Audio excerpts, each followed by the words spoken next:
Hai, Assalamualaikum warahmatullahi wabarakatuh, teman-teman semua. Apa kabar nih hari ini? Semoga selalu dalam keadaan sehat dan penuh semangat ya. Momo yakin, setiap dari kita pasti pernah merasakan sakit hati. Pernah dikecewakan. Atau mungkin, pernah merasa seolah dunia ini runtuh dan tak ada lagi harapan. Betul tidak? Nah, kalau kamu pernah merasakan hal itu, atau bahkan sedang berada di posisi tersebut saat ini, video ini wajib banget kamu tonton sampai habis. Karena hari ini, Momo akan membawakan sebuah kisah nyata yang luar biasa, sebuah cerita yang akan menguras emosi, namun juga akan membakar semangatmu untuk bangkit. Bayangkan seorang wanita yang dicampakkan suaminya demi wanita lain, bahkan seluruh keluarga sang suami ikut mendukung keputusan kejam itu. Rasanya, sakitnya, perihnya tak terlukiskan. Tapi, apa yang terjadi selanjutnya? Ia kembali. Bukan dengan tangisan, tapi dengan senyum kemenangan, mobil mewah, dan sebuah rahasia besar yang akan membuat semua yang meremehkannya syok berat. Penasaran kan? Bagaimana ia bisa bangkit? Apa rahasia besarnya? Dan bagaimana karma berbalik menghantam mereka yang pernah menyakitinya? Sebelum kita mulai, yuk bantu Momo biar video ini bisa menjangkau lebih banyak teman-teman lain yang butuh inspirasi. Jangan lupa like video ini, subscribe channel Momo, dan nyalakan lonceng notifikasinya ya. Dan yang paling penting, Momo mau tahu dong, siapa aja yang udah siap dengerin cerita luar biasa ini? Yuk, absen dulu di kolom komentar di bawah. Tulis nama, asal kota, dan ketik, hadir. Oke, tanpa berlama-lama lagi, siapkan tisu kalau perlu, dan mari kita selami kisah yang berjudul, Suami Lebih Pilih Pelakor dan Ceraikan Aku. Sakitnya lagi mertua dan semua keluarga mendukung suami. Aku buat mereka syok saat aku kembali jemput anakku pakai mobil mewah, dan mereka menyesal ketika tahu aku yang sebenarnya. Siap? Mari kita mulai. Angin sore berembus pelan, membawa aroma masakan rumahan yang hangat dari dapur mungil di sebuah sudut kota kecil yang tenang. Di sanalah, Ayu, 30 tahun, dengan senyum teduh di wajahnya, sedang menata piring-piring di meja makan. Rambutnya yang sebahu diikat asal-asalan, beberapa helainya jatuh membingkai wajahnya yang natural tanpa polesan make-up berlebihan. Meskipun sederhana, ada aura keanggunan dan ketulusan yang memancar darinya. Suasana rumah terasa damai, sebuah cerminan dari hati Ayu yang selalu mendambakan kebahagiaan dan kehangatan keluarga. Sudah 5 tahun Ayu menikah dengan Doni, 32 tahun. Doni adalah seorang karyawan di sebuah perusahaan swasta yang cukup menjanjikan. Setidaknya itu yang Ayu yakini.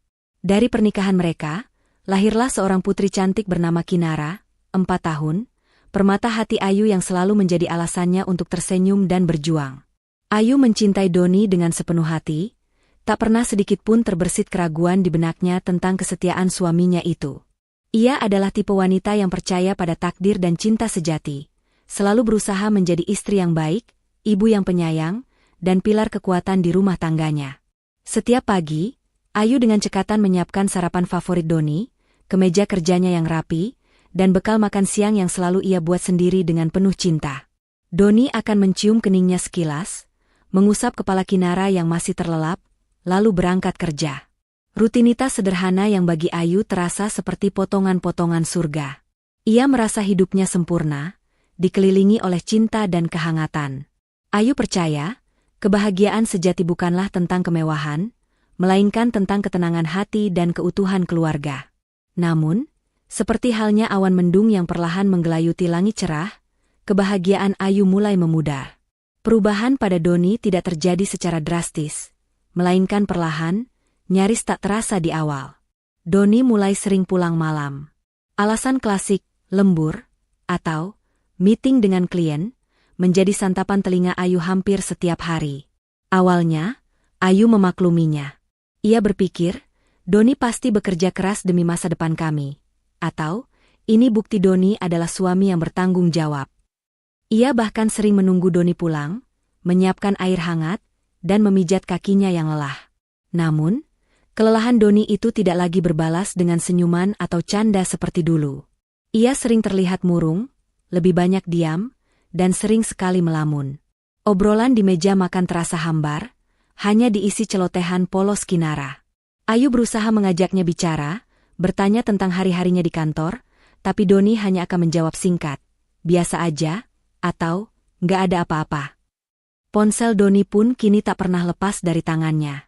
Dulu, ponselnya sering diletakkan sembarangan, bahkan ia tak keberatan Ayu sesekali meminjam untuk melihat resep masakan atau sekadar bermain game ringan. Tapi kini, ponsel itu selalu terkunci rapat. Jika Ayu bertanya, Doni akan berdalih, privasi, sayang, atau, ini urusan kantor, kamu nggak perlu tahu. Hati Ayu mulai terasa dingin, ada ganjalan yang tak bisa ia jelaskan. Suatu malam, Doni pulang larut seperti biasa. Ayu sudah tertidur pulas di samping Kinara. Tiba-tiba, ia terbangun mendengar bisikan suara Doni dari ruang tamu. Doni sedang menelepon, suaranya pelan sekali, seperti menyembunyikan sesuatu. Iya, sayang, aku kangen banget. Besok kita ketemu, ya. Jangan khawatir, dia nggak akan tahu. Bisikan itu terputus, diikuti suara Doni yang berjalan pelan menuju kamar. Ayu memejamkan mata rapat-rapat, berpura-pura tidur. Jantungnya berdebar kencang. Dingin menjalar hingga ke tulang. Siapa? Dia? Yang Doni maksud? Dan siapa, sayang, itu? Batin Ayu, air mata menetes diam-diam di sudut matanya. Ia mencoba menepis pikiran buruk itu, meyakinkan dirinya bahwa mungkin ia salah dengar, atau Doni hanya berbicara dengan teman kerjanya. Tapi bisikan itu begitu jelas, terlalu mesra untuk sekadar teman kerja. Pagi harinya, Doni bersikap seperti biasa, tidak ada yang aneh. Ayu berusaha menahan diri untuk tidak bertanya, takut pertanyaannya justru memicu pertengkaran. Ia memandangi wajah Doni yang tenang, mencoba mencari jejak kebohongan, tapi Doni terlihat begitu biasa. Atau mungkin, itu hanya Doni yang pandai menyembunyikan sesuatu. Ayu, kamu itu kerjanya apa sih di rumah? Cuma di rumah doang, masak, nyapu, gitu-gitu aja. Nggak ada ambisinya. Doni pernah melontarkan kalimat itu suatu sore, saat Ayu dengan bangga menunjukkan hasil rajutan tangan yang ia buat. Senyum Ayu memudar. Kan aku ngurus rumah, Mas. Ngurus Kinara. Itu juga pekerjaan. Doni hanya mendengus, ya, tapi kan beda. Lihat teman-temanku, istrinya pada sukses semua, punya karir. Kamu gini-gini aja. Hati Ayu mencelos. Selama ini ia merasa perannya di rumah sangat berharga, tapi di mata Doni, itu tak ada artinya. Perkataan itu menghujamnya, membuat kepercayaan dirinya goyah. Ayu mencoba mengabaikan rasa sakit dan keraguan itu. Ia terus membenahi dirinya, mencari resep masakan baru, mencoba merangkai bunga, belajar hal-hal kecil demi menyenangkan Doni. Ia masih berharap, Doni akan kembali seperti dulu. Kembali mencintainya, menghargainya. Namun, Doni semakin menjauh. Fisiknya ada di rumah, tapi jiwanya entah di mana. Teleponnya sering bergetar di tengah malam, dan ia akan keluar kamar untuk menjawabnya, berbisik-bisik. Ayu pura-pura tidur, tapi hatinya tidak pernah tenang. Mimpi buruk tentang Doni yang pergi meninggalkannya menjadi langganan setiap malam. Ciuman selamat pagi dari Doni terasa hambar. Pelukan selamat tinggalnya terasa dingin. Ayu merasa, ada jurang tak terlihat yang semakin menganga di antara mereka. Ia mulai merasakan kesepian yang menusuk, bahkan di tengah keramaian keluarganya sendiri. Ia menatap Kinara yang polos, bermain dengan bonekanya, dan bertanya-tanya, apakah kebahagiaan sederhana yang mereka miliki akan hancur begitu saja? Bayangan gelap mulai menyelimuti hari-hari Ayu, dan ia tahu, di balik senyum tipisnya, ada badai yang siap menerjang. Ia tidak tahu, bahwa bayangan orang ketiga itu, Siska, sudah semakin nyata dan siap merebut segalanya dari hidupnya. Doni, suaminya, perlahan tapi pasti, sedang melangkah pergi menuju pelukan wanita lain. Waktu terus berjalan, namun kebekuan di antara Ayu dan Doni justru semakin pekat. Setiap pagi, Ayu masih melakukan rutinitasnya dengan sabar, menyiapkan segala kebutuhan Doni. Tapi kini, tak ada lagi ciuman di kening, tak ada lagi sapaan hangat.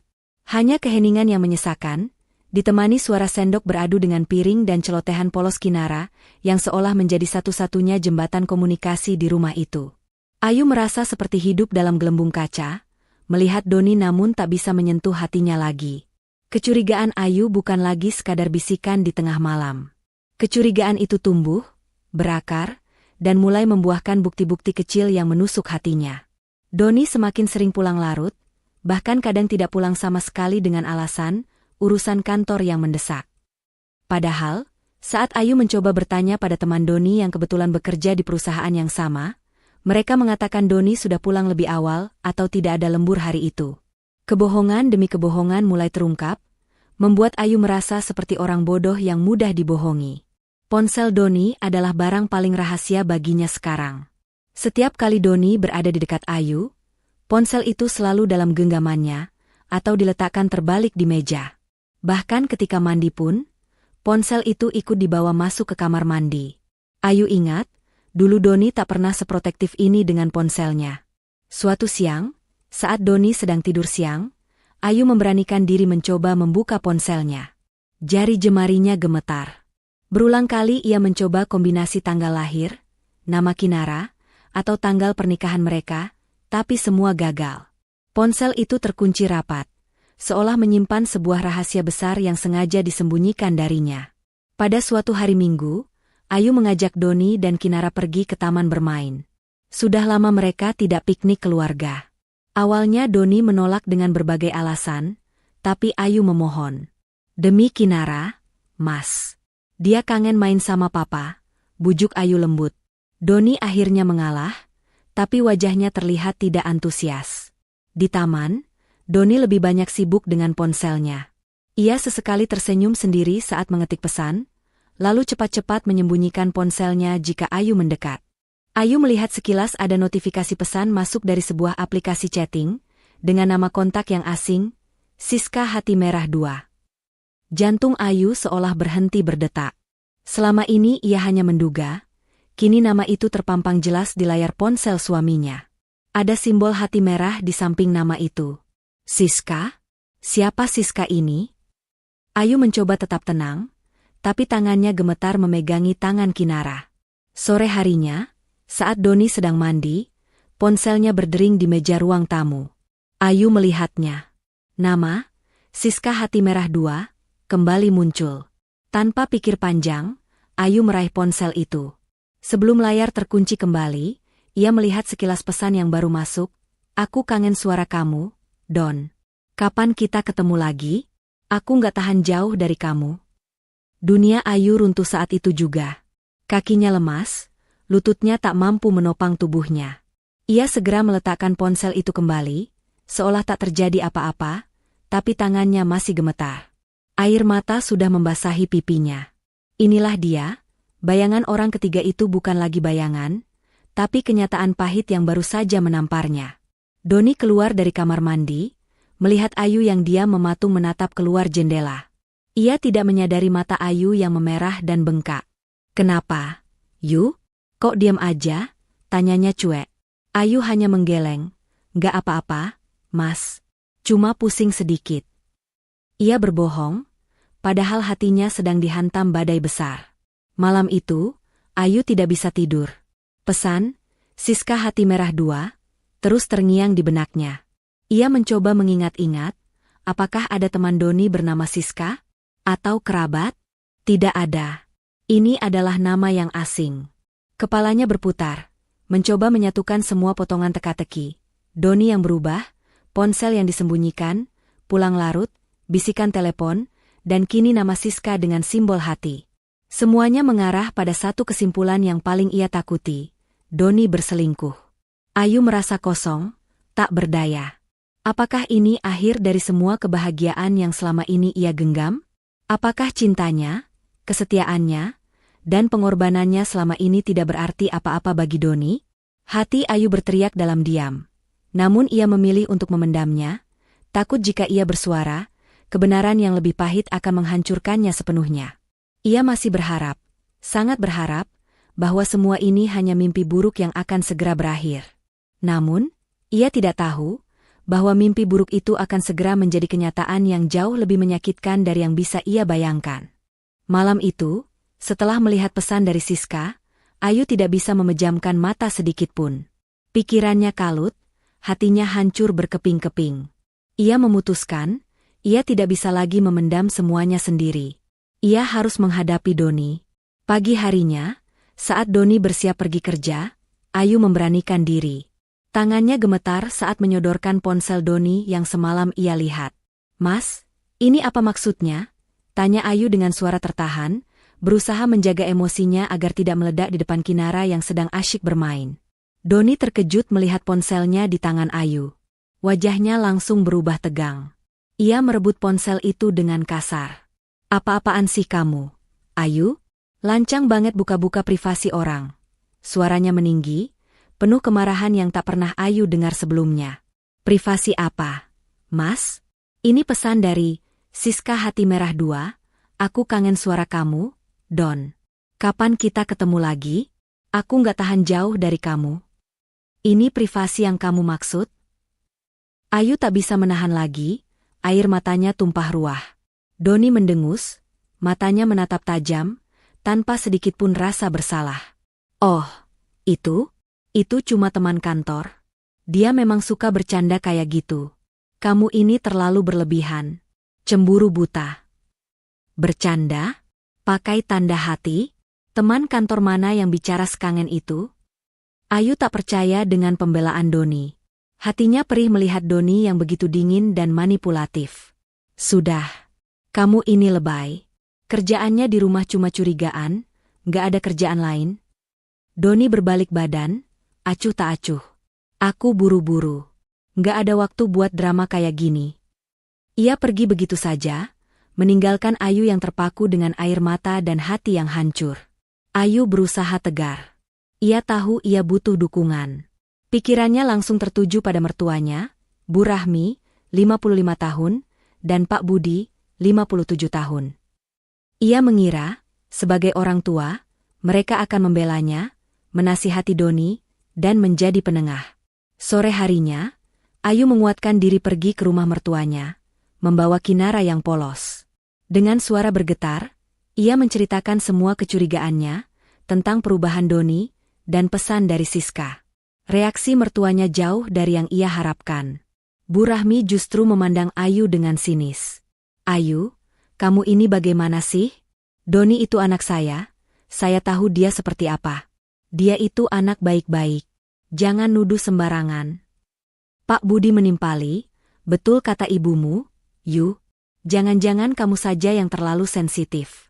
Doni itu kan pekerja keras. Wajar kalau dia punya teman dekat. Kamu sebagai istri harusnya percaya." Ayu terkejut.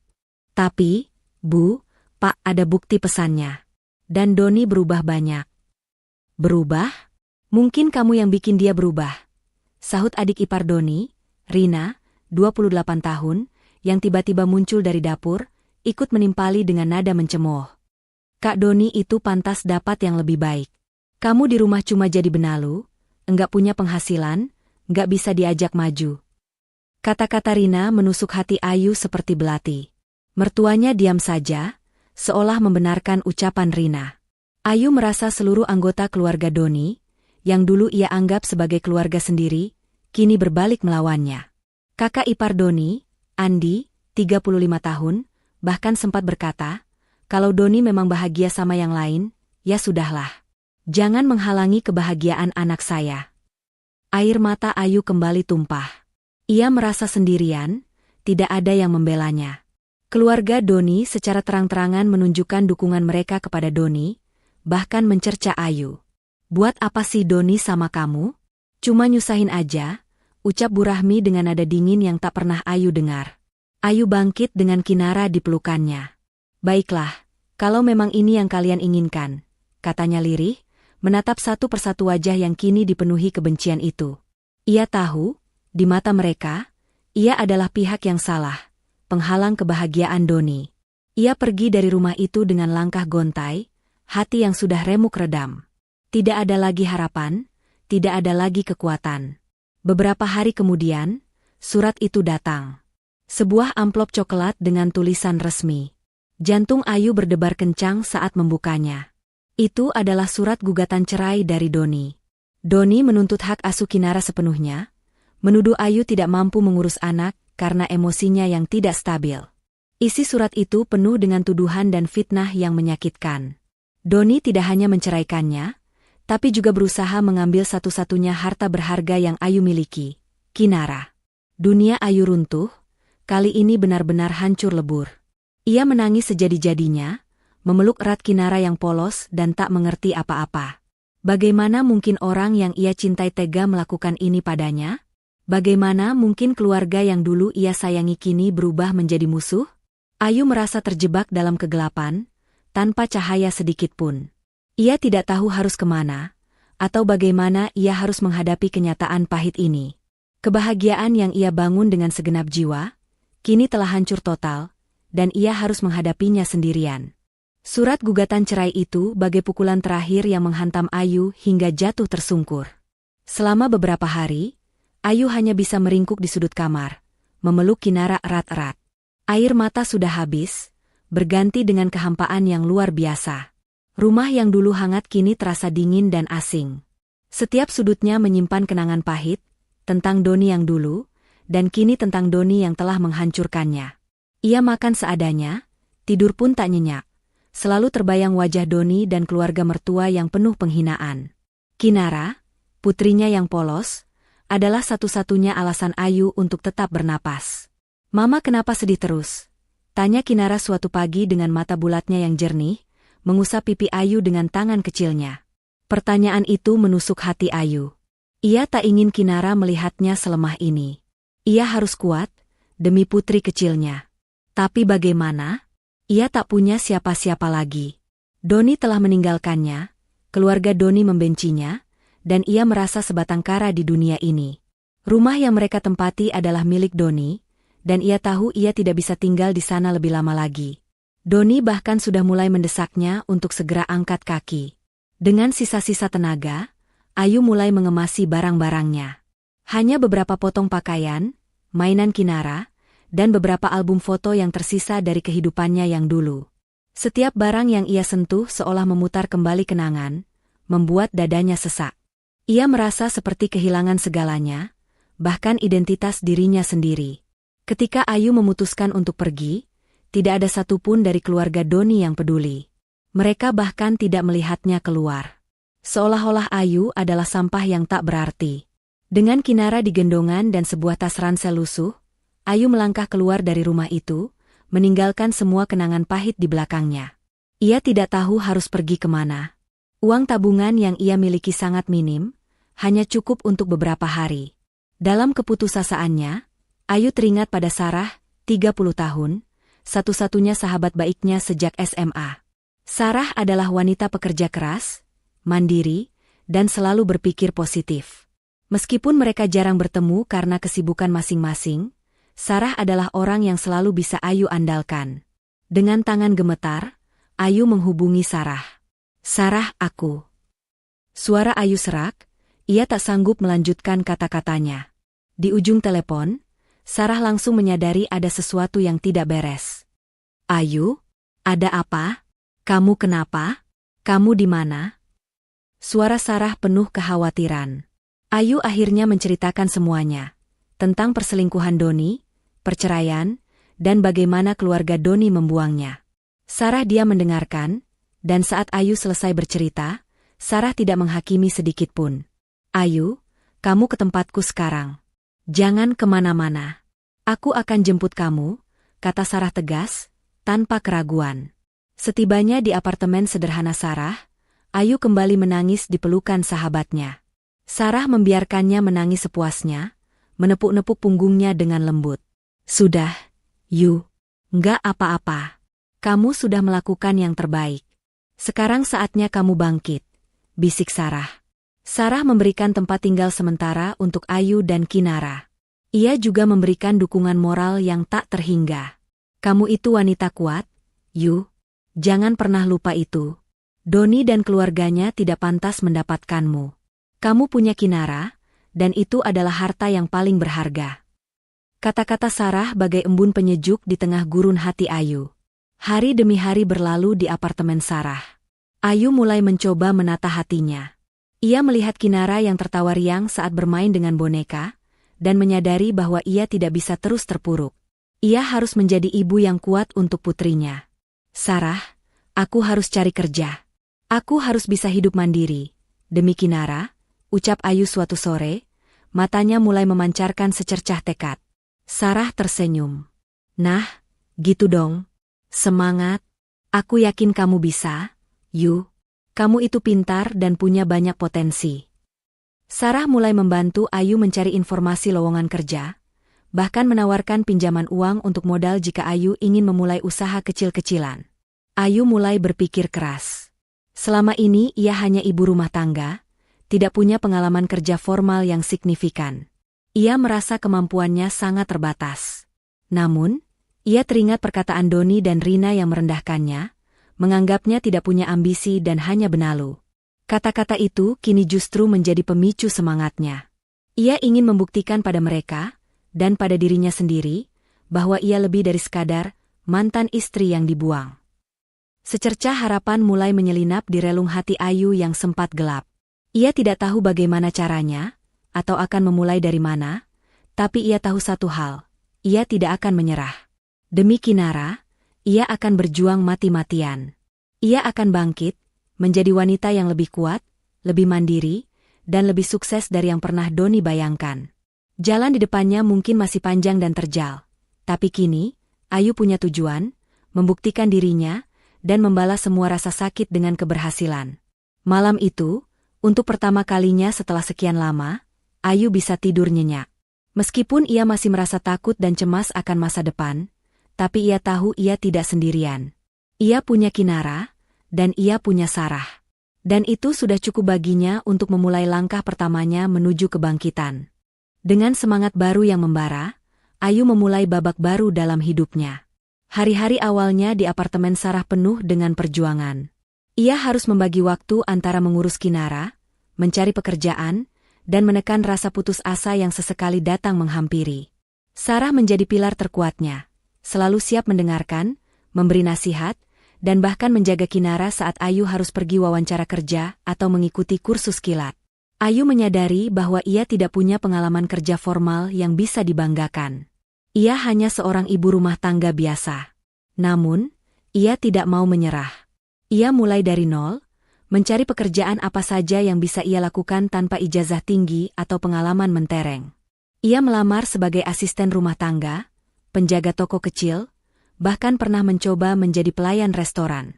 Namun, rata-rata tawaran gaji sangat minim, tidak cukup untuk menghidupi dirinya dan Kinara di kota besar ini.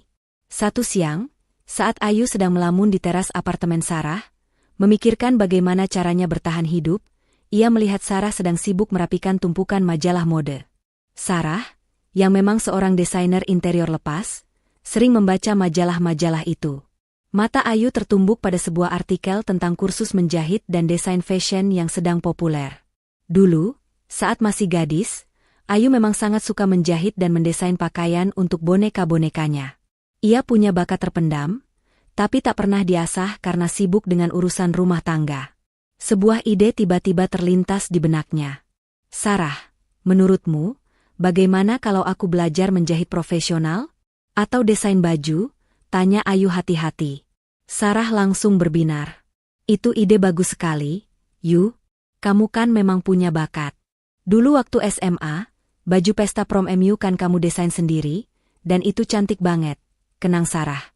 Aku tahu ada kursus menjahit online yang bagus, biayanya juga nggak terlalu mahal. Atau, aku bisa kenalkan kamu sama temanku, dia punya butik kecil dan kadang butuh bantuan penjahit lepas. Dukungan Sarah membuat Ayu semakin mantap. Dengan uang tabungan yang tersisa dan sedikit pinjaman dari Sarah, Ayu mendaftar kursus menjahit online. Ia belajar siang dan malam, memanfaatkan waktu saat Kinara tidur atau bermain dengan Sarah. Tangannya yang dulu hanya terbiasa memegang spatula kini lihai menggerakkan mesin jahit. Ia belajar pola, jenis kain, hingga teknik-teknik jahit yang rumit. Rasa lelah tak terasa, karena ia menemukan passion yang lama terkubur. Tak hanya menjahit, Ayu juga mulai mempelajari tren fashion terbaru dari majalah-majalah dan internet. Ia mulai menggambar sketsa-sketsa desain pakaian di buku catatannya. Sarah sering memuji desainnya. Yu, ini bagus banget. Kamu harus coba buat. Ayu mulai menerima pesanan jahitan kecil-kecilan dari teman-teman Sarah atau tetangga di apartemen. Ia memulai dengan menjahit seragam sekolah, memperbaiki baju, atau membuat dress sederhana.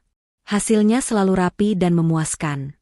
Dari mulut ke mulut, reputasi Ayu sebagai penjahit yang teliti dan modis mulai menyebar. Uang hasil jeripayahnya ia kumpulkan sedikit demi sedikit, membeli bahan baku yang lebih baik, dan sesekali membelikan mainan untuk Kinara. Perlahan tapi pasti, penampilan Ayu juga ikut berubah. Ia tidak lagi terpuruk. Ia mulai merawat diri, berpakaian lebih rapi, dan wajahnya kembali memancarkan aura positif.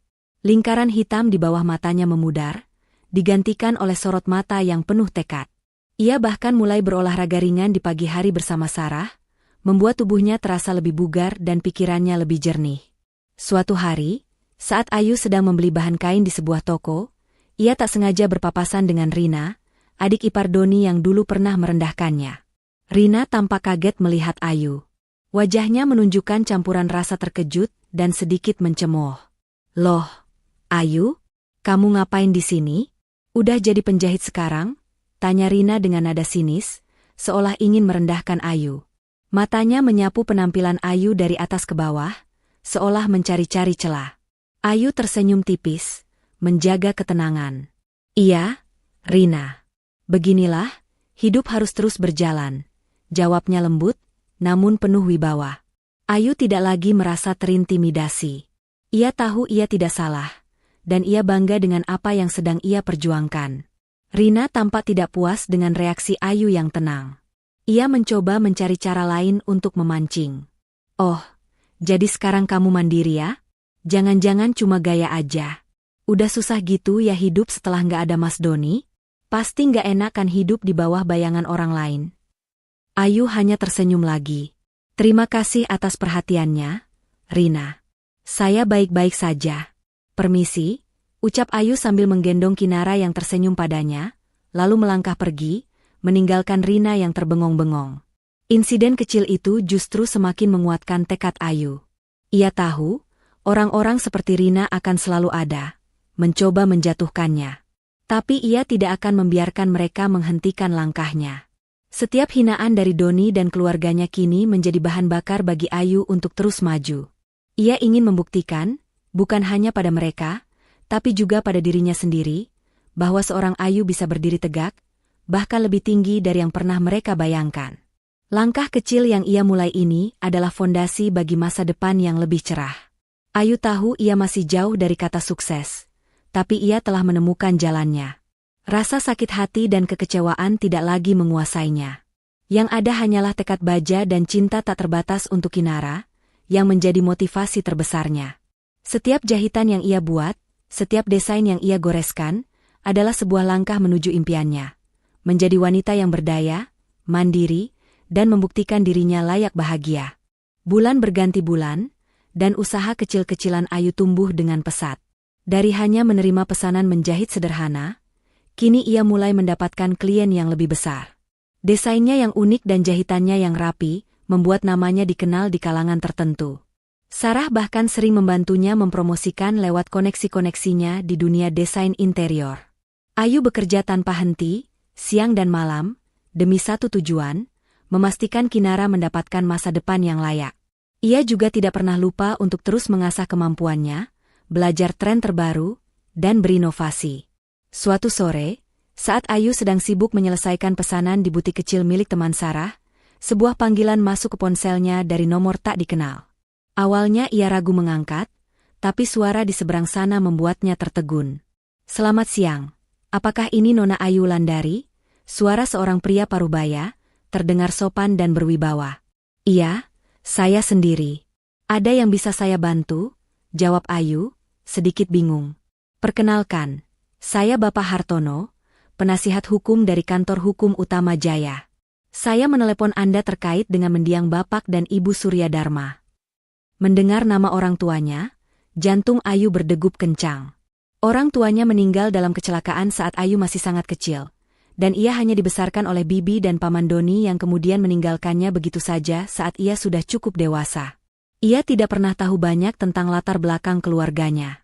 Mereka selalu bilang orang tuanya hanyalah pekerja biasa yang tidak meninggalkan apa-apa. Orang tua saya? Ayu mengulang, suaranya tercekat.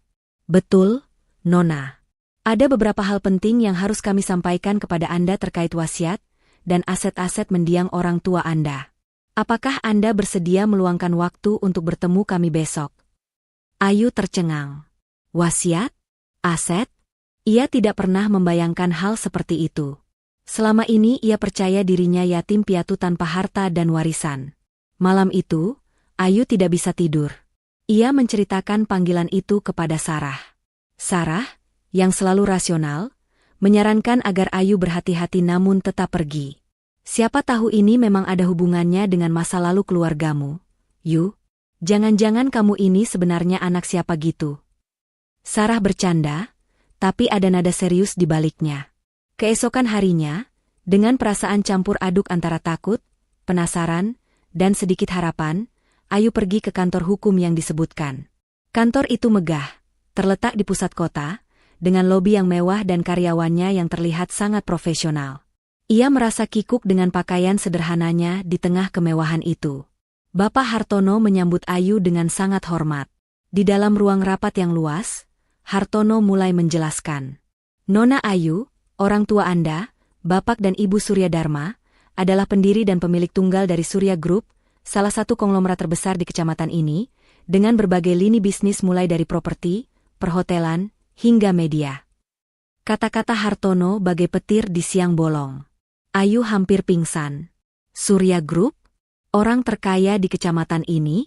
Itu nama yang sangat familiar, bahkan di telinga orang biasa sepertinya. Sebuah perusahaan raksasa yang selalu ia dengar namanya, tapi tidak pernah ia sangka memiliki hubungan darah dengannya. Tidak mungkin, bisik Ayu, matanya berkaca-kaca. Orang tua saya, mereka bilang cuma buruh biasa. Bapak Hartono tersenyum tipis. Orang tua Anda memang sengaja merahasiakan identitas Anda dan latar belakang mereka, Nona. Mereka ingin Anda tumbuh normal, tidak dimanjakan harta, dan belajar hidup mandiri. Mereka mewasiatkan agar identitas Anda baru diungkapkan setelah Anda mencapai usia tertentu, atau jika terjadi kondisi darurat yang mengancam keselamatan atau masa depan Anda. Setelah kejadian perceraian Anda dengan Bapak Doni, dan adanya ancaman hak asuh anak, kami melihat ini sebagai kondisi darurat untuk mengaktifkan wasiat itu. Ayu tidak bisa berkata-kata. Pikirannya berputar. Selama ini ia hidup dalam kepedihan, dihina, dicampakan, dianggap tidak punya apa-apa. Ternyata, ia adalah ahli waris dari kerajaan bisnis raksasa. Sebuah rahasia besar yang selama ini terkubur dalam-dalam. Bapak Hartono melanjutkan, semua aset, perusahaan, dan kekayaan yang mereka miliki kini sepenuhnya menjadi hak Anda sebagai ahli waris tunggal. Selama ini, semua aset dikelola oleh tim profesional di bawah pengawasan kami. Kami juga telah menyiapkan semua dokumen hukum dan administrasi yang diperlukan untuk pengalihan kepemilikan. Ayu merasa seperti sedang bermimpi. Ia mencubit tangannya, memastikan ini bukan ilusi. Namun, semua terasa nyata. Kemewahan kantor, keseriusan Hartono, dan tumpukan dokumen yang disodorkan padanya. Ia bukan lagi wanita miskin yang dicampakkan. Ia adalah Ayu, pewaris Surya Group. Perasaan dendam kepada Doni dan keluarganya tiba-tiba memudar, digantikan oleh rasa syukur dan kekuatan yang baru. Ini bukan hanya tentang uang atau kekuasaan. Ini tentang keadilan. Tentang kesempatan untuk menunjukkan siapa dirinya yang sebenarnya, kepada semua orang yang telah meremehkannya. Ia teringat wajah Doni yang mencemooh, Siska yang angkuh, dan mertuanya yang dingin. Kini, ia memiliki kekuatan untuk membalikkan keadaan. Dengan mata berkaca-kaca, Ayu menatap Hartono. Apa yang harus saya lakukan sekarang, Pak? Tanyanya, suaranya kini terdengar lebih mantap, penuh dengan tekad yang membara. Ia siap menghadapi apapun yang akan terjadi selanjutnya. Permainan baru telah dimulai. Setelah pertemuan yang menghebohkan di kantor Bapak Hartono, dunia Ayu berubah 180 derajat. Informasi bahwa ia adalah ahli waris tunggal Surya Group, sebuah imperium bisnis yang selama ini hanya ia dengar namanya, masih sulit dipercaya.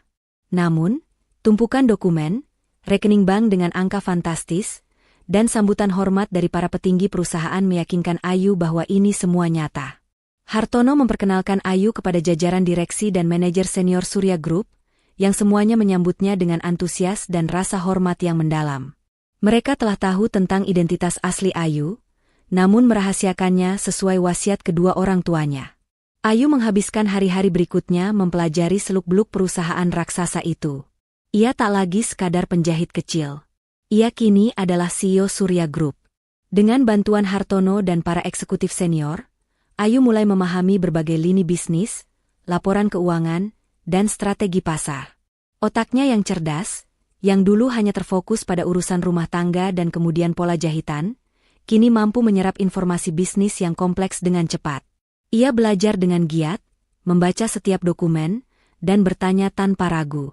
Ia ingin menguasai segala sesuatu, bukan hanya menjadi pewaris nama, tapi juga pewaris kemampuan. Sarah, sahabat setianya, adalah orang pertama yang Ayu ceritakan tentang semua ini. Sarah melongo tak percaya, kemudian memeluk Ayu erat-erat.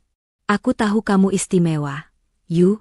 Tapi ini luar biasa," seru Sarah, ikut bahagia dan bangga. Kinara, tentu saja, menjadi prioritas utama Ayu. Ia memastikan Kinara tetap mendapatkan perhatian penuh dan kasih sayang, meskipun kesibukannya kini berlipat ganda. Kinara senang melihat ibunya tak lagi bersedih, dan wajahnya selalu ceria. Seiring berjalannya waktu, Ayu mulai merasakan kekuasaan di tangannya.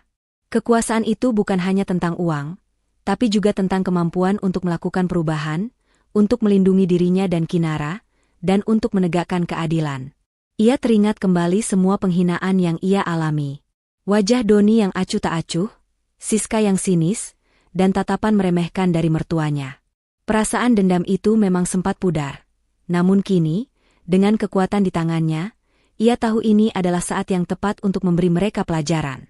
Ayu mulai menyusun rencana. Bukan pembalasan yang gegabah, melainkan pembalasan yang elegan, cerdas, dan mematikan. Ia ingin mereka merasakan bagaimana rasanya dihina, direndahkan, dan melihat seseorang yang mereka buang kini berdiri jauh di atas mereka. Ia berdiskusi panjang dengan Hartono. "Pak Hartono, saya ingin tahu semua tentang kondisi keuangan dan bisnis mantan suami saya, Bapak Doni, dan keluarganya," pinta Ayu suatu sore di ruang kerjanya yang baru, mewah, dan serba modern. Pemandangan kota dari jendela kantornya yang tinggi tampak luas. Hartono mengangguk. "Tentu, Nona. Kami sudah melakukan pemantauan sejak awal Anda bercerai. Bisnis Bapak Doni, yang bergerak di bidang kontraktor kecil, sedang tidak baik. Ia memiliki beberapa utang dan proyek-proyeknya sering bermasalah. Keluarga mertua Anda juga tampaknya mengalami kesulitan finansial. Toko kelontong mereka sepi, dan mereka memiliki beberapa tanggungan." Ayu tersenyum tipis. Senyum yang bukan lagi menunjukkan kesedihan, melainkan tekad. "Baik. Jangan lakukan apa-apa dulu. Saya ingin mereka menyaksikan sendiri bagaimana saya bangkit, sebelum saya bertindak. Saya ingin mereka tahu siapa Ayu yang sebenarnya." Ia juga mulai mengubah penampilannya secara drastis. Ia tidak lagi mengenakan pakaian sederhana. Dengan bantuan Sarah yang kini menjadi penasihat gaya pribadinya, Ayu berbelanja pakaian-pakaian desainer terbaik, perhiasan mewah, dan mengubah gaya rambutnya menjadi lebih modern dan berkelas. Ia berlatih berbicara dengan intonasi yang lebih tegas dan berwibawa, mencerminkan posisinya yang baru. Beberapa waktu kemudian, ada sebuah acara amal besar yang diadakan di kecamatan itu, dihadiri oleh para pebisnis dan tokoh masyarakat. Ayu memutuskan ini adalah momen yang tepat untuk kemunculan resminya. Ia menyiapkan penampilannya dengan sangat matang. Ia ingin kehadirannya menjadi sorotan, sebuah pernyataan tanpa kata-kata tentang siapa dirinya. Di sisi lain, kehidupan Doni dan Siska semakin kacau.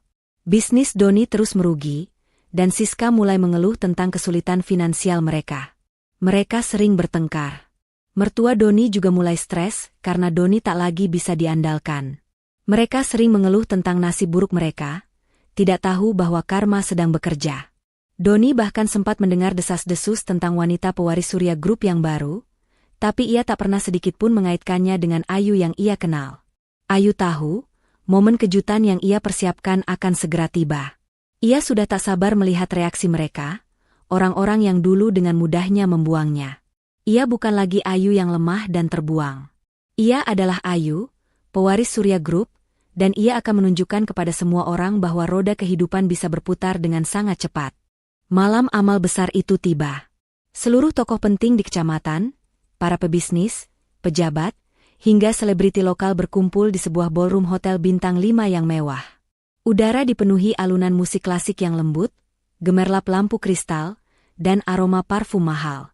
Di salah satu sudut ruangan, Doni duduk di meja VIP bersama Siska. Mereka berdua berusaha tampil prima, meskipun kondisi keuangan mereka sedang morat-marit. Doni sesekali melirik Siska yang terus-menerus mengeluh tentang kegagalan bisnisnya. Mertua Doni juga hadir, mencoba menjaga citra keluarga di tengah krisis. Tiba-tiba, suasana ballroom sedikit riuh. Semua mata tertuju ke arah pintu masuk. Seorang wanita melangkah masuk, memancarkan aura yang begitu kuat dan memesona sehingga semua percakapan di dalam ruangan seolah terhenti sejenak. Rambutnya ditata modern, gaun malamnya yang elegan berwarna emerald green membalut tubuhnya dengan sempurna, dan perhiasan berlian yang ia kenakan berkilauan di bawah cahaya lampu. Langkahnya anggun, tatapannya tajam, dan senyum tipisnya penuh misteri. Doni yang sedang menyeruput minumannya hampir tersedak. Matanya membelalak tak percaya. Siska di sebelahnya juga terdiam, rahangnya sedikit jatuh. Mertua Doni saling berpandangan dengan ekspresi kebingungan bercampur ketakutan. Wanita itu adalah Ayu. Ini bukan Ayu yang mereka kenal. Bukan Ayu yang dulu selalu berpenampilan sederhana, wajahnya kusam, dan sering menunduk. Ayu yang ini adalah Dewi. Ia berjalan melewati kerumunan, menerima sapaan hormat dari beberapa pebisnis yang sudah ia kenal sejak mengambil alih Surya Group. Di belakangnya, Bapak Hartono mengikuti dengan setia, seolah menjadi pengawal pribadinya. Ayu dengan sengaja berjalan perlahan, membiarkan setiap pasang mata terpaku padanya. Ia bisa merasakan tatapan Doni, Siska, dan keluarganya, yang kini dipenuhi keterkejutan dan ketidakpercayaan. Doni bahkan berdiri, mencoba memastikan bahwa penglihatannya tidak salah. Itu Ayu, bisik Siska kepada Doni, suaranya tercekat. Wajahnya pucat pasi. Doni tidak menjawab, matanya tak lepas dari Ayu. Ada campuran kekagetan, penyesalan, dan juga sedikit rasa kagum yang tak bisa ia pungkiri. Ia tak pernah menyangka Ayu bisa berubah sedrastis ini. Ayu akhirnya mencapai meja utama, tempat para tokoh penting berkumpul. Ia menyalami mereka satu persatu, senyumnya ramah namun tetap menunjukkan wibawa seorang pemimpin. Seorang MC naik ke panggung dan mengumumkan, dan mari kita sambut, pewaris baru sekaligus CEO Surya Group, Nona Ayu Wulandari. Pengumuman itu bagai petir kedua yang menyambar Doni, Siska, dan keluarganya. Mereka tidak hanya melihat Ayu yang berubah, tetapi juga mendengar statusnya yang baru. CEO Surya Group? Perusahaan raksasa yang selama ini mereka kagumi dari jauh? Merekalah yang dulu menertawakan Ayu, menganggapnya tidak punya apa-apa. Kini, Ayu adalah bos dari salah satu perusahaan terbesar di kecamatan itu. Siska mencengkeram lengan Doni. Surya Group? Nggak mungkin, kan? Dia kan cuma Ayu. Desis Siska panik. Doni terduduk kembali di kursinya, seolah kehilangan seluruh kekuatannya. Pikirannya melayang pada semua hinaan yang pernah ia lontarkan kepada Ayu, semua penolakan yang ia berikan, dan bagaimana ia memilih Siska yang kini justru terlihat seperti bayangan di samping Ayu yang gemerlap. Penyesalan menghantamnya dengan telak. Sementara itu, Ayu menoleh ke arah meja Doni. Matanya bertemu dengan mata Doni yang penuh penyesalan, tatapan Siska yang ketakutan, dan wajah-wajah mertuanya yang kini dipenuhi kekhawatiran. Ayu hanya tersenyum tipis. Senyum kemenangan yang tak terucapkan. Ia tidak perlu mengatakan apa-apa. Kehadirannya sudah menjadi pukulan telak bagi mereka. Malam itu, Ayu menjadi bintang. Ia berinteraksi dengan para pebisnis, menunjukkan kepiawaiannya dalam berbicara dan wawasan bisnis yang luas. Banyak yang terkesan, tidak hanya dengan kecantikannya, tapi juga dengan kecerdasannya.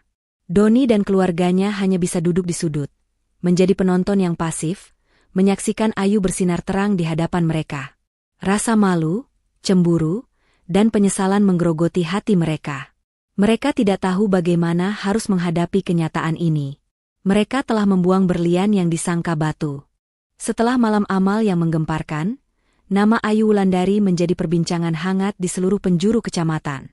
Gosip tentang dirinya, transformasi dramatisnya, dan posisinya sebagai CEO Surya Group menyebar bagai api. Doni, Siska, dan keluarganya menjadi bulan-bulanan bisik-bisik dan tatapan aneh. Mereka yang tadinya sombong kini merasakan panasnya sorotan negatif. Beberapa hari setelah acara amal, Doni mencoba menghubungi Ayu. Ponselnya terus berdering, tapi Ayu tidak pernah mengangkatnya. Pesan-pesan singkat dari Doni yang penuh penyesalan dan permohonan maaf hanya Ayu baca sekilas, tanpa membalas. Ia tahu Doni bukan sungguh-sungguh menyesal, melainkan hanya panik karena posisinya kini terancam. Puncak pembalasan manis Ayu dimulai secara halus, namun berdampak fatal. Doni, yang bisnis kontraktornya sudah diambang kebangkrutan, sangat membutuhkan satu proyek besar untuk menyelamatkan perusahaannya. Ia mati-matian mengejar tender pembangunan sebuah kompleks perumahan mewah. Tanpa Doni ketahui, proyek tersebut adalah salah satu proyek terbaru dari Surya Group. Saat presentasi tender, Doni terkejut melihat jajaran direksi Surya Group. Di kursi utama, dengan senyum tipis namun penuh kuasa, duduklah Ayu Wulandari. Doni mendadak gugup. Presentasinya jadi terbata-bata. Pikirannya kacau balau melihat Ayu di posisi tersebut. Ia berusaha berbicara profesional, mencoba mengabaikan tatapan tajam Ayu, tapi tangannya gemetar. Setelah Doni selesai, Ayu berbicara. Suaranya tenang, profesional, namun menusuk. Terima kasih, Bapak Doni. Proposal Anda menarik. Tapi, kami memiliki standar kualitas dan integritas yang sangat tinggi. Surya Group hanya bekerja sama dengan pihak yang tidak hanya kompeten, tapi juga memiliki rekam jejak yang bersih dan etika bisnis yang baik. Ayu menekan kata, rekam jejak, dan etika bisnis, sambil menatap lurus ke mata Doni. Doni menelan ludah. Ia tahu Ayu bicara tentang apa. Tentu saja, Surya Group memilih kontraktor lain. Doni terpuruk. Proyek yang ia harapkan bisa jadi penyelamat, kini malah mempercepat kejatuhannya. Kabar kegagalan Doni di proyek Surya Group dengan cepat menyebar di kalangan pebisnis, membuat klien-kliennya semakin ragu dan membatalkan kontrak. Perusahaan Doni akhirnya dinyatakan bangkrut. Ia kehilangan segalanya, aset, reputasi, dan masa depan. Siska yang tadinya bangga karena merebut Doni dari Ayu, kini justru menghadapi kenyataan pahit. Doni yang bangkrut menjadi sering marah dan putus asa.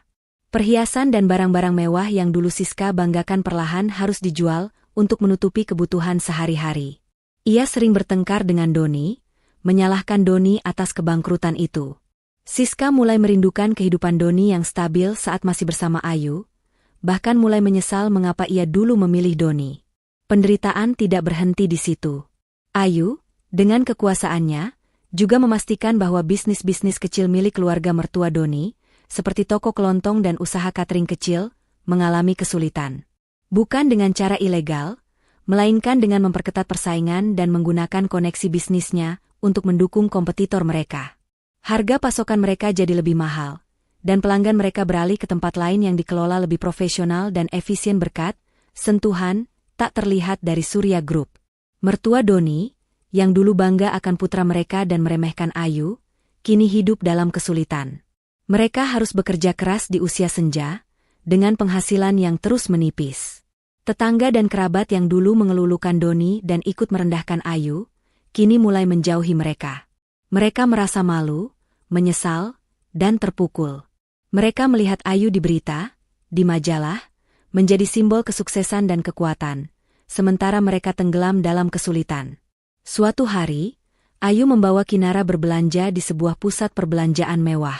Secara kebetulan, ia berpapasan dengan Doni yang tampak kuyu, dengan pakaian lusuh, sedang bekerja serabutan sebagai pengantar barang. Mata mereka bertemu. Doni terkejut dan langsung menunduk. Tidak berani menatap mata Ayu yang kini memancarkan cahaya kemenangan. Kinara, yang sudah terbiasa dengan kehidupan barunya yang nyaman dan penuh kasih sayang, bersembunyi di balik kaki ibunya, tidak mengenali Doni yang terlihat begitu berbeda dari sosok ayah yang ia ingat. Ayu hanya tersenyum dingin. Ia tidak mengucapkan sepatah kata pun. Tidak perlu. Pemandangan itu sudah cukup. Ini bukan lagi tentang dendam, melainkan keadilan yang terwujud. Ia telah membalas semua perlakuan mereka tanpa harus mengotori tangannya dengan cara yang sama. Ayu berjalan melewati Doni, menggandeng Kinara, menuju masa depan yang cerah dan penuh kebahagiaan. Doni hanya bisa mematung, meratapi pilihan salah yang telah menghancurkan hidupnya. Tahun-tahun berlalu, dan hidup Ayu adalah potret kebahagiaan sejati. Ia sepenuhnya kembali ke keluarga aslinya, yang menyambutnya dengan tangan terbuka dan cinta yang melimpah. Rumah mewah yang selama ini menjadi misteri bagi banyak orang, kini adalah tempat tinggalnya yang nyaman bersama Kinara. Ia telah menjadi CEO Surya Group yang dihormati dan disegani, memimpin perusahaan dengan visi yang tajam dan hati yang bijaksana. Kinara tumbuh menjadi gadis cilik yang cerdas dan ceria, dikelilingi kasih sayang dan fasilitas terbaik. Ia adalah prioritas utama Ayu, dan kebahagiaan Kinara adalah kebahagiaan Ayu. Ayu tidak lagi memikirkan Doni dan keluarganya. Hidupnya terlalu berharga untuk diisi dengan dendam. Namun, nasib buruk mereka yang terus-menerus terdengar, seolah menjadi bukti nyata akan hukum karma. Doni, setelah perusahaannya bangkrut, mencoba berbagai pekerjaan serabutan namun tak pernah berhasil. Reputasinya hancur, dan ia hidup dalam kemiskinan dan penyesalan yang tak berkesudahan. Siska, yang tidak tahan hidup susah, akhirnya meninggalkan Doni. Ia mencoba mencari pria kaya lain, namun gosip tentang dirinya sebagai pelakor Doni yang bangkrut telah menyebar luas, membuatnya sulit mendapatkan kehidupan yang ia inginkan. Ia pun hidup sendirian, penuh penyesalan dan kepahitan. Keluarga mertua Doni, yang dulu sombong dan merendahkan Ayu, kini hidup melarat. Toko kelontong mereka bangkrut, dan usaha catering mereka gulung tikar. Mereka terpaksa menjual aset-aset kecil yang tersisa, dan di usia senja, mereka harus hidup dari belas kasihan kerabat jauh yang tak pernah mereka hiraukan dulu. Penyakit mulai menggerogoti mereka, namun tak ada uang untuk pengobatan yang layak. Mereka sering terlihat di jalanan, mencoba menjual sedikit barang dagangan, dengan wajah yang penuh penyesalan dan keputusasaan. Ada desas-desus yang beredar bahwa setiap kali Doni, Siska, atau keluarga mertuanya melihat berita tentang kesuksesan Ayu di televisi atau majalah, atau bahkan hanya mendengar namanya disebut, mereka akan merasakan sakit yang luar biasa di hati mereka. Bukan sakit fisik, melainkan sakit batin karena penyesalan yang tak berujung. Mereka melihat bagaimana seseorang yang mereka buang, seseorang yang mereka anggap tidak berharga, kini menjadi sosok yang jauh lebih besar dan lebih dihormati daripada impian terbesar mereka. Suatu sore, saat Ayu dan Kinara sedang menikmati waktu santai di taman pribadi rumah mereka yang luas, Kinara bertanya, "Mama, kenapa Mama sekarang beda banget dari dulu?" Ayu tersenyum lembut, membelai rambut Kinara. "Dulu Mama belum menemukan kebahagiaan Mama yang sebenarnya, sayang. Mama belum menemukan siapa diri Mama yang seutuhnya.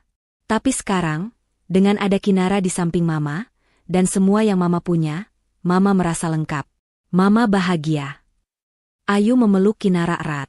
Ia telah melalui badai terburuk dalam hidupnya dan keluar sebagai pemenang. Ini bukan hanya tentang kekayaan atau kekuasaan, melainkan tentang menemukan jati diri, kekuatan, dan nilai sejati dalam dirinya sendiri. Pembalasan terbaik bukanlah dengan melukai orang lain, tetapi dengan menunjukkan bahwa kita bisa bangkit dan jauh lebih baik tanpa mereka. Di sisi lain kota, Doni duduk di sebuah bangku lusuh di taman kota, menatap kosong ke kejauhan.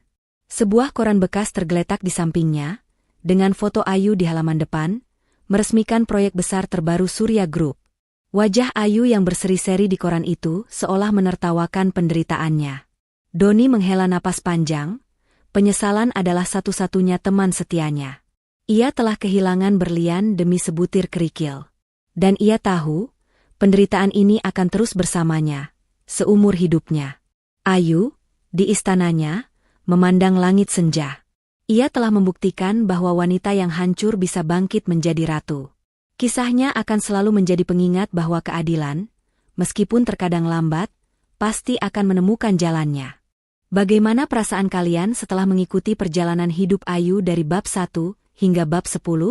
Pasti ada rasa haru, marah, dan akhirnya kelegaan yang luar biasa, kan? Kisah Ayu ini adalah bukti nyata bahwa kekuatan sejati seorang wanita terletak pada kemampuannya untuk bangkit dari keterpurukan, menemukan nilai dirinya, dan menghadapi setiap tantangan dengan kepala tegak. Ini juga menjadi pengingat yang menyakitkan namun penting tentang hukum karma. Bahwa setiap perbuatan, baik atau buruk, pasti akan menemukan balasannya. Untuk kalian yang mungkin sedang merasakan pahitnya pengkhianatan atau sedang berjuang, ingatlah kisah Ayu. Jangan pernah biarkan siapapun merendahkanmu. Jangan pernah menyerah pada takdir. Karena di dalam diri setiap dari kita, tersembunyi potensi luar biasa untuk bersinar lebih terang dari yang bisa dibayangkan. Aku ingin tahu, apa pelajaran paling berharga yang kalian ambil dari kisah Ayu ini? Coba tuliskan komentar kalian di bawah ya. Bagikan juga nama kalian dan dari kota mana kalian menonton. Dan kalau kalian suka dengan cerita inspiratif seperti ini, jangan lupa untuk like video ini, subscribe ke channel Momo, dan nyalakan lonceng notifikasi agar tidak ketinggalan cerita-cerita menarik lainnya. Karena di channel ini, kita akan terus berbagi kisah-kisah yang bukan hanya menghibur, tapi juga memberikan kekuatan dan semangat untuk kita semua. Terima kasih banyak sudah menonton sampai akhir. Sampai jumpa di video berikutnya. Salam inspirasi.